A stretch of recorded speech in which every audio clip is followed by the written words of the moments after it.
আগে আমরা যে ধরনের কাজগুলো করেছি একটু আগে আমি আপনাকে যেটা বললাম, সেখানে মনে করেন যে নাটকের মানটা নানান কারণে অনেক বেশি অগ্রসর ছিল। সেটা তো আপনাকে বললামই যে একটি নাটকের পিছনে আমাদের যে মেধা শ্রম দিতে হতো, তখন আমরা যে সুযোগটা পেতাম, এখন আমরা সেটা দিতে পারছি না। তারপরে কিন্তু এখন অনেক মেধাবী অভিনেতা অভিনেত্রী আছেন, তারা এই আমাদের এই ট্রেন্ডের সাথে তারা অভ্যস্ত হয়ে গেছেন। আমরাও হয়ে পড়েছি, অস্বীকার করার উপায় নেই। আমরাও এই নাটকগুলো করছি এখন। মতামত ছিল বলেই সেটা পাশ হয়েছে। আরেকটা বিষয় জানতে চাইবো যে এখন যে ধরনের অভিনয়ের সাথে অভ্যস্ততা তৈরি করছেন, নতুন নতুন যেভাবে অভিনয় করছেন, কিন্তু আমরা যেভাবে দেখে এসেছি আপনাদেরকে, হ্যাঁ, হ্যাঁ, এবং এখনো ছোট ছোট ক্লিপগুলা ফেসবুকের কল্যাণে সামনে আসে, হ্যাঁ, হ্যাঁ। মজাদার ক্লিপগুলা। এই দুইটা সময় যদি একটু পার্থক্য জানতে চাই আপনার কাছে, আসলে এটাকে কিভাবে আপনি বিশ্লেষণ করবেন? আসলে এটা হলো এই সময়ের বাস্তবতা, আমাকে অস্বীকার করার উপায় নেই। কারণ আমরা যখন শুরু করেছিলাম তখন স্যাটেলাইট মিডিয়াও ছিল না, আর এই ফেসবুক তো আসেইনি তখন।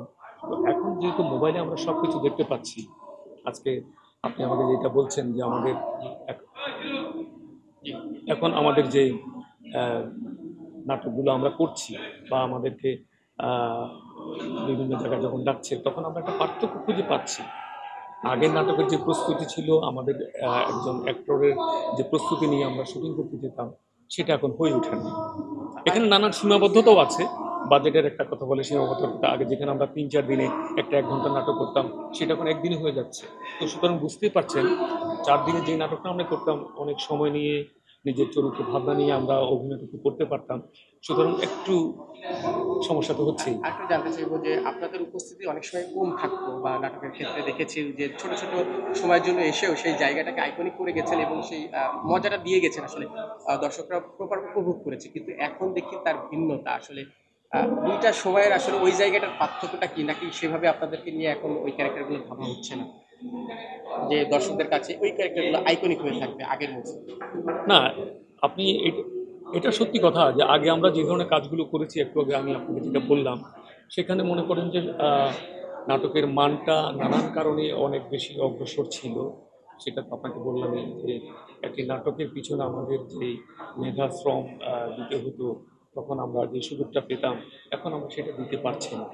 তারপরে কিন্তু এখন অনেক মেধাবী অভিনেতা অভিনেত্রী আছেন, তারা এই আমাদের এই ট্রেন্ডের সাথে তারা অভ্যস্ত হয়ে গেছেন। আমরাও হয়ে পড়েছি, অস্বীকার করার উপায় নেই। আমরাও এই নাটকগুলো করছি এখন।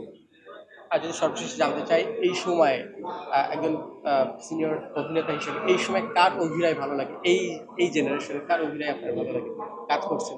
না, না, দুঃখিত, আমি এখন এইভাবে একজনের নাম বলতে পারবো না, কারণ আমি অনেকের সাথে আমি কাজ কেমন করছি। দেখছেন এই আমি জেনারেশনে না যারা দেখছি, অভিনেতা হিসেবে আসছে তাদেরকে কেমন দেখছেন? আমি তো তাদেরকে অনেক ট্যালেন্ট মনে করছি। কারণ আগে আমরা যে পূর্ব প্রস্তুতি নিয়ে কাজ করতাম, এখন সেরকম না হওয়ার পরেও মনে করেন আমরা তো অনেক সময় আমরা মানে স্পটে গিয়ে আমরা স্ক্রিপ্টটা পাচ্ছি, তারপরে কিন্তু তারা সুন্দর চমৎকারভাবে অভিনয় করে যাচ্ছে। আমরাও চেষ্টা করছি তাদের সাথে তাল মিলিয়ে, সুতরাং তারা অনেক ট্যালেন্ট। আমি নির্দিষ্ট করে কারো নাম বলবো না, কিন্তু এই জেনারেশনে যারা নিয়মিত কাজ করছেন, জনপ্রিয় হয়ে উঠেছেন, অবশ্যই তাদের মধ্যে সেই মেধাটা আছে, অস্বীকার করার উপায় নেই। আমি শুধু একজনের নাম বললে হবে না। Thank you. ধন্যবাদ আপনাকে।